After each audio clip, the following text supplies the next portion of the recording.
Kakampi ng bayan, kasangga ng masa, kapanalig ng batas at hustisya. Attorney Danny Con, Abogado de Campanilla.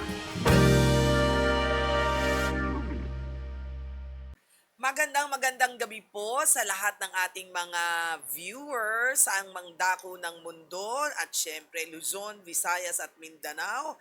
Lahat po ng ating mga kababayan, magandang gabi po. Ano po, kamusta na po kayo? Kayo po ba'y pagod na sa mga naririnig ninyo? Ay. Oo, okay lang yan, ha? Tayo ay makakaraos din. Ako po inyong Mari ng Bayan, Mari Yao. Kasama natin walang iba. Sabay nating makikipaghuntahan sa inyo. Walang iba, si Attorney PG Galang. Good evening. Ay, good evening, Mari, at good evening sa lahat ng mga nanonood sa amin ngayon sa YouTube at saka sa Facebook. Alam mo, totoo yan, yung sabi mo na relax lang, chill. Oo, chill lang. This too shall pass. Diba? Yan. Yung sinasabi nilang gano'n. Sa tingin ko, kailangan ka sa impeachment ng paggalang. Uy, hindi, Diba? sabi mo sa lahat ng mga promote mo yung bago mo. Ay, malapit na. Malapit na. Soon. Surprise mo dapat Surprise. yun. Hayaan mo. Nandudong ka rin minsan. Ay. Hindi, para ma-excite sila sa mga Kababayan abroad. sa mga Ayan, OFW. very Abangan soon. niyo po, marami. Very soon. At ipapaalam natin sa inyo yan. At Yes, makikita nyo kami dalawa ni Atty. PG dyan. ha? Pinagsapilitan ko, isama mo naman ako dyan. Hindi, bakit? Kasi makakatulong tayo sa Yeah. mas marami nating mga Oh, kababayan. actually, that segment ang bumubuhay sa ating bansa. Yes, Pag that's na- very true. Sabi nga ni Atty. Danny Concepcion, Ah. ang mga abogado ay parang bawang. Bakit? Eksakto nga, bawang. Meron pang pikit-pikit. May ganun pa, may na- pikit-pikit. Bawang. Meron pang Oh. pikit-pikit na- Lahat ay sinasahugan. Sinasahugin ng Yan, ha? Dali, murderin natin. Wala eh. Wala. Oh, ganun talaga. Pagka wala ka dito, ikaw pinag-uusapan, di ba? Oh, anyway. Anyway, sa mga naggigisa ng bawang ngayon Yes. dahil ito yung hapunan, pwede ba habang naggigisa kayo, mag-text kayo sa amin. Sa aming Globe numbers is 0954-3100331 and for Smart it's 0961-770-8807. Pwede rin sa aming Facebook Messenger. Kung meron kayo tanong, hindi sa recipes Oo nga. Hindi dahil sa bawang yan. hindi dahil sa bawang. Oo. But anyway, sabi nga natin, laging may kaakibat na solusyon. Yes. Ang kailangan lang ay marunong tayong mag-open up. Yes. Diba? Kailangan magtanong. Kasi kung di ka nagtatanong, paano malalaman? First acknowledge there's a problem. Yes. Wag maging denial. Yes, that's diba? very true. So, eto na ang ating first texter na si Michelle ng Nueva Ecija, Layo. Siya ay 28 years old. Good day po, attorney. Humihingi po sana ako ng advice tungkol sa sitwasyon namin sa kuryente. Ay, naku. Yan ang masakit. Pero kuryente, okay pa. Pag tubig, iiyak ka. Ay, oo. Totoo yan. Sige. Mawalan ka na ng kuryente, wag lang tubig. Kasalukuyan pong nakakabit sa aming electric meter ang bahay ng tiyuhin ko. Ay. Kaya kami ang tumatanggap at nagbabayad ng buong bill. At yan, nakatap. Nakatap. Oo. Tampering na yan, ha? Ilang beses na po namin siyang kinakausap na magpakabit na po siya ng sarili niyang metro. Ngunit ayaw po niya at wala rin siyang stable na trabaho. Nag-aalala po kami dahil baka magkaroon kami ng penalty o legal na pananagutan dahil sa ganitong setup. May isa po kaming kapamilyang may cancer kaya nahihirapan na rin kaming pasanin ang dagdag na gastos. May paglabag po ba sa batas ng regulasyon sa electric or electric utility sa ganitong klaseng arrangement? Of course! Oo naman. Ano po? Mabilis sa Oo sagutan to. nga. ha? Ano po Oo. bang maaari namin gawin kung ayaw pa rin niya magpakabit ng sariling kontador? Wait a minute, kaping mainit. Oo. Ang pagkakaintindi ko sa kanya, may kontador siya, may nakatap. Yes. Mukhang gano'n na nangyari. Di ba bawal ang Bawal nakatap? yan. Ang tawag dyan ay tampering. Dahil, at mahigpit na pinagbabawal yan na may nakikiride on sa iyong Metro. metro. Pero, kahit na sabihin mong nagbabayad eh. Kahit na sabihin mong pumapayag ka, kahit na sabihin mong hindi naman parang hindi naman parang okay lang sa'yo na ikay nagbabayad para sa iyong tiyuhin, hindi pa rin pwede yan. Bakit ka mo? Dahil delikado yan eh.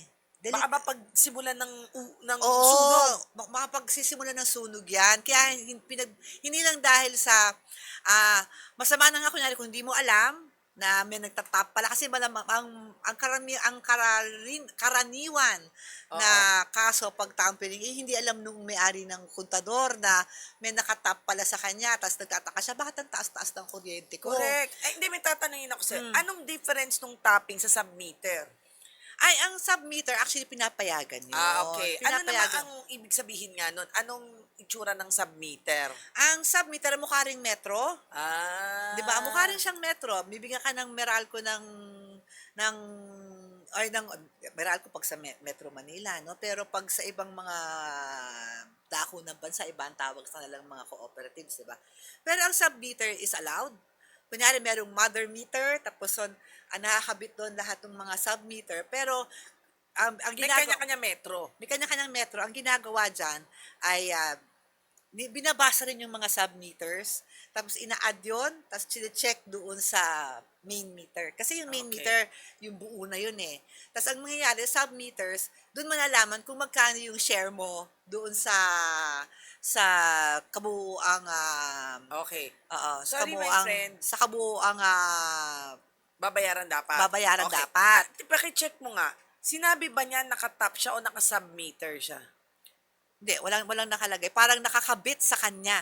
Nakakabit. Sa kanya. So, Okay. malamang nakatap at siya yung nagbabayad ng buong, Kasi pwede naman yan sabihing submeter, di di ba? ba hindi naka-submeter. Oo. So, ang tapping talagang bawal na bawal ho yan. Bawal yan. Unang-una dahil sa delikado yan, dahil pwedeng, kasi alam mo ang kuryente, kaya nga may mga electrical engineers eh. That's very dangerous. Pwedeng pagmula ng sunog, at kung ito'y mag-short, eh hindi lang lahat pwedeng mag-short yan. Hindi lang sa iyo, pati lahat ng kabahayan, dahil magkakakabit yan eh. Kaya pinagbabawal yan dahil ang bawat metro ay merong sariling mga wires yan na akma sa, kunyari kung commercial, kung ikay residential, iba-iba Okay. ang mga specifications niyan. So anong gagawin mo?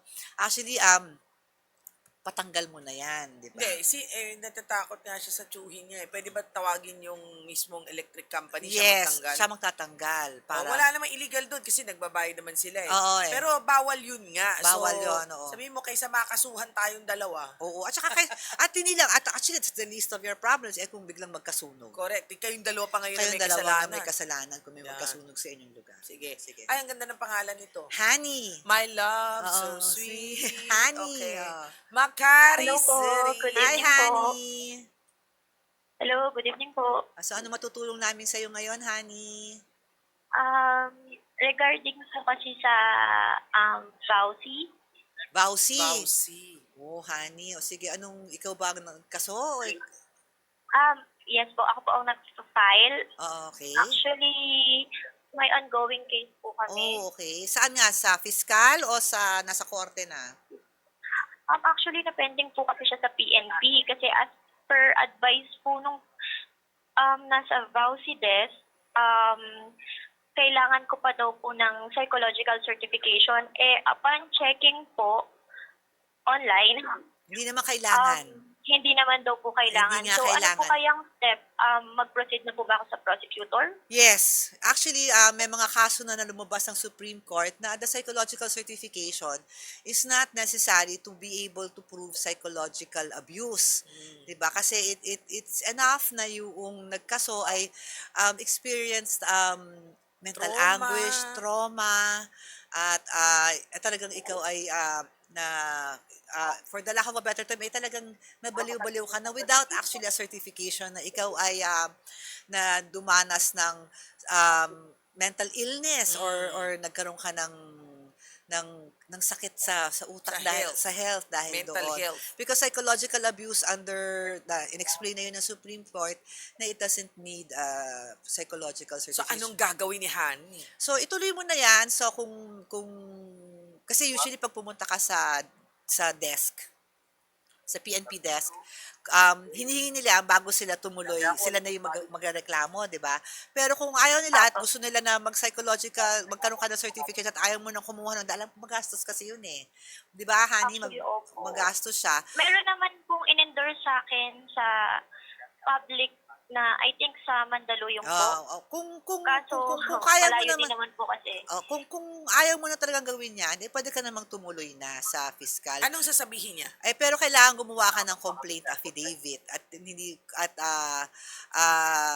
mabuti kung meron kang kausap na abogado kung gusto mo. Kasi kung kaya ka naman pupunta ng PNP kasi wala ka munang abogado doon sila yung Dapat wala munang abogado. Ay. Actually, actually sa PAW po kasi, in-endorse na nga po ako sa PNP po. Opo. Tapos pagdating alam mo naman po sa actually PNP, alam mo kung bakit nila ginagawa kasi mas maganda yung kaso nila kung meron kang psychological yung psych yes, cert oo nga po. parang mas titibay ang kaso nila, mas madali nila mapatunayan.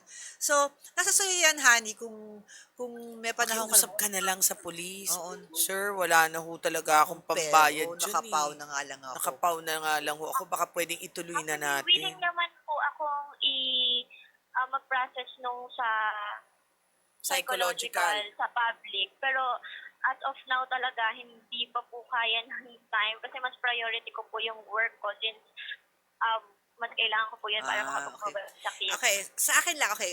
As far as the law is concerned, yung legal jurisprudence, hindi kailangan. Pero naiintindihan ko rin ng PAO at ang pulis dahil 'di ba siyempre dadali ang buhay nila kung meron silang yung kumbaga kasi yung patunay na meron ka talagang dinanas na hardship dahil doon.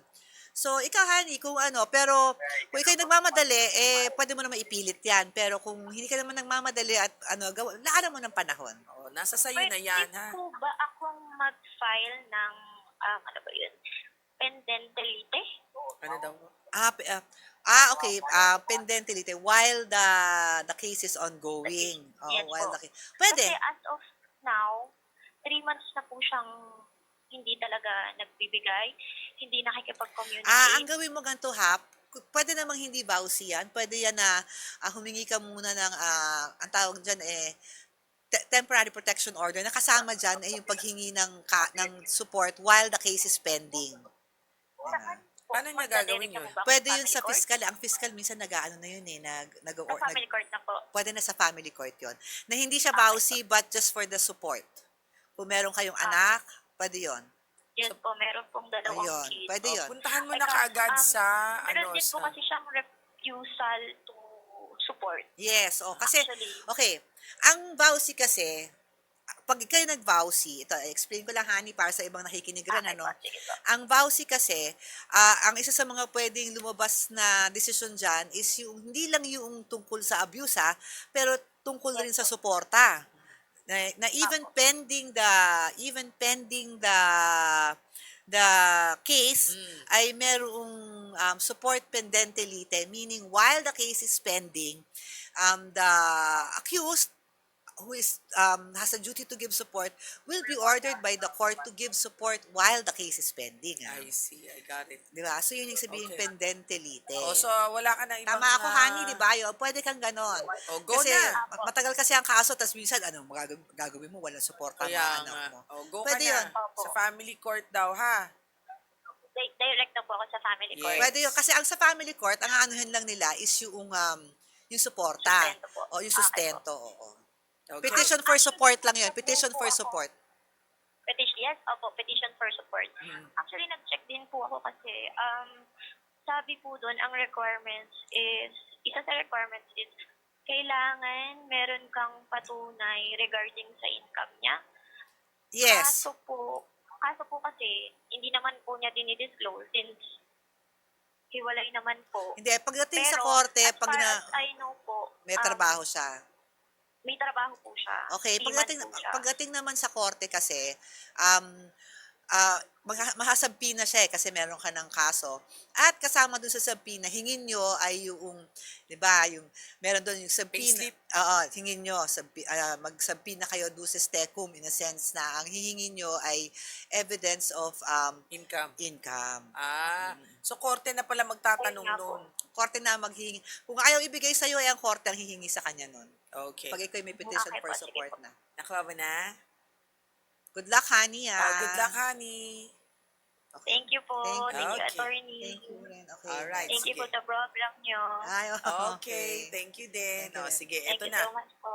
Okay. Alam mo, Nakakataba ng puso na may nagte-thank you. correct. At saka, pero nakakasad din, ano. Na, Once na magkakapamilya ngayon ay, nagdedemandahan. seaman naman pala. May Seaman sweldo. ba yun? Sabi niya seaman. Sinabi ba niya? Sabi niya seaman. Seaman.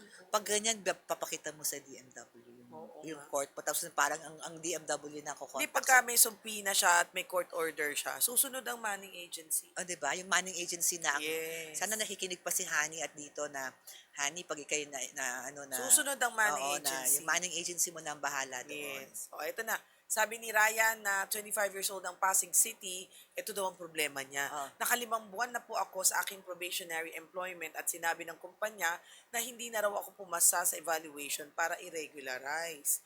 Ang ika-6 na buwan ko ay matatapos ng Hulyo, ngunit pinagawa nila ako ng sulat na hinihiling na meron pa akong 3 buwang extension sa aking probationary period.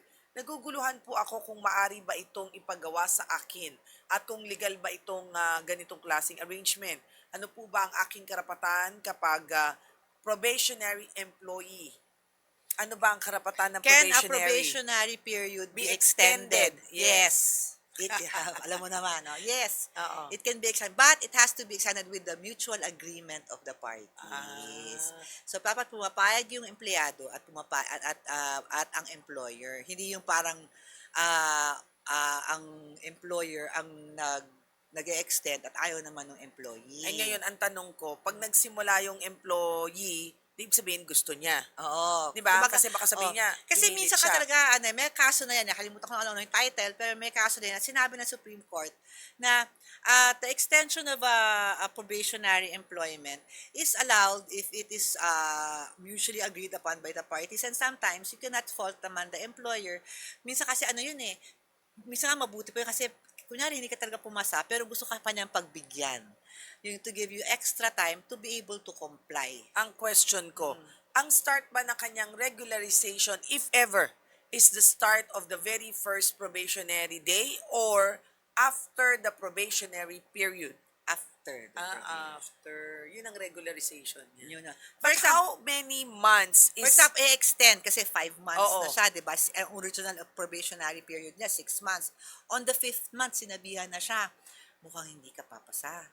So, kung gusto mo, extend natin. Actually, that's sometimes allowed, lalo na, for example, let's say the job is very technical and it really has... Hindi ganun kadali. Hindi ganun kadali yung trabaho mo, yung Oo. trabaho at na-realize ng employer na meron talagang learning curve siya na yung kailangan niya matutunan. So, minsan sasabihin nila, sige, mukhang on the 5th month, mukhang hindi ka papasa. Kasi ayaw nila lumampas sa 6th month Dahil kung pinabayaan nila yan, tapos hindi naman siya papasa, 6, di ba, on the 6th month and 1 day, regular na siya. Yeah. So, sinabihan na siya on the 5th month, mukhang hindi ka papasa.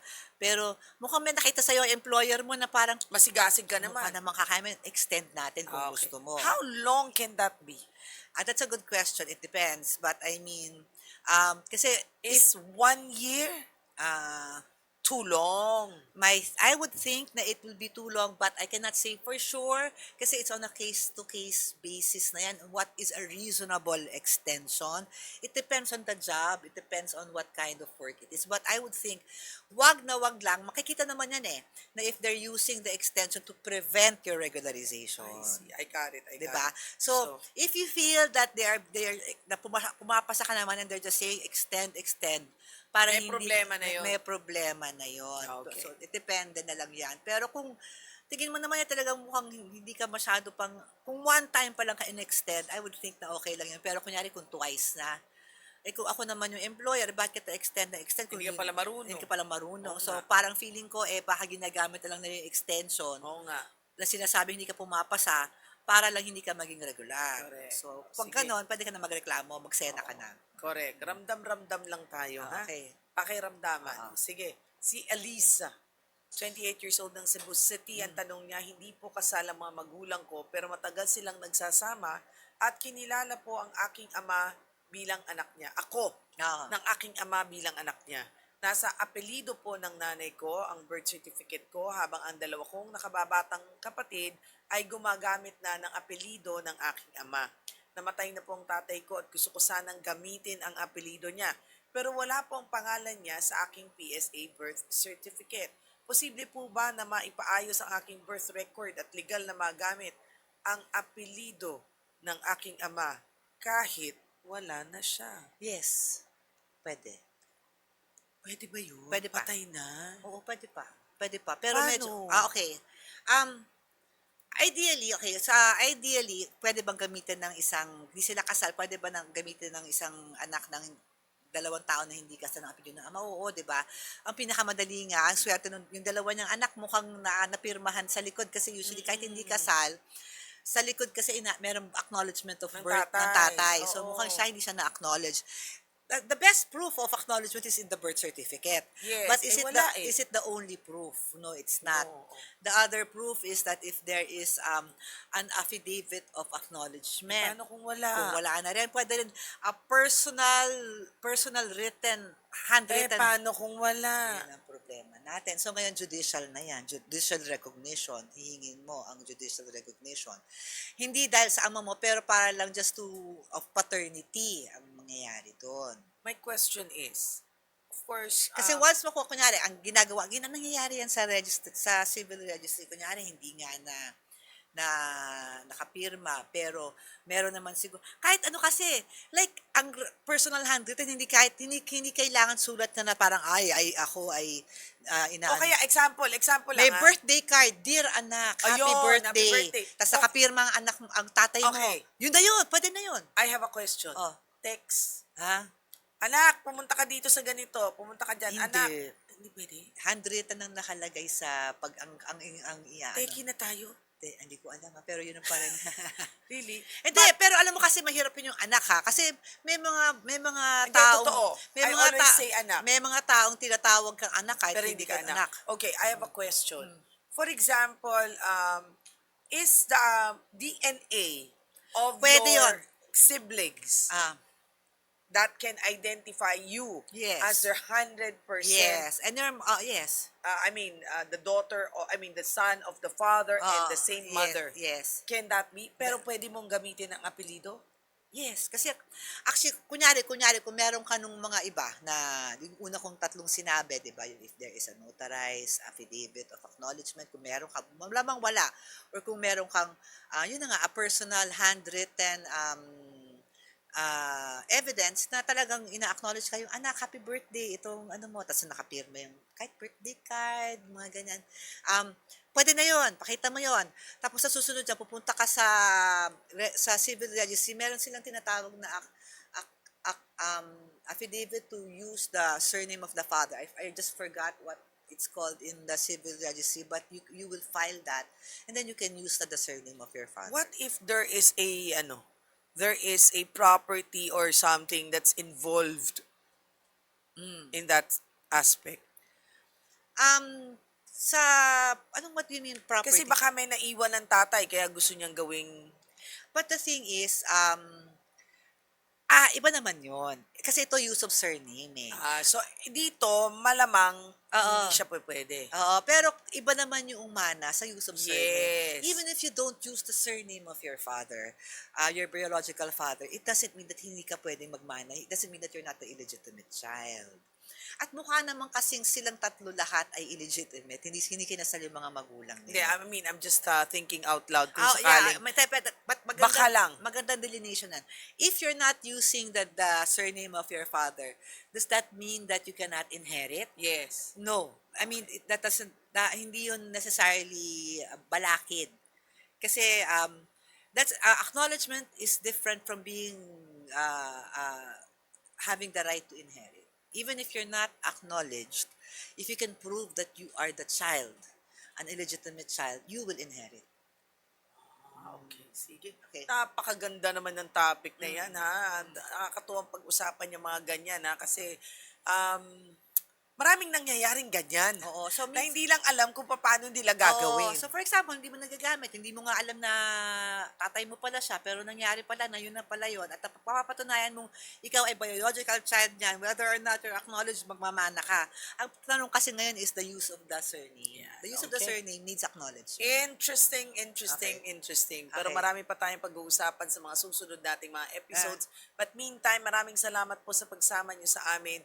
I'd like to say hi to Papa Jimmy Mama Trining, and of course, Babe Mac Castro. Ako po yung Mare ng Bayan, Mare Yap. At ako yung abogada de Campanilla, si Attorney PG. Bye!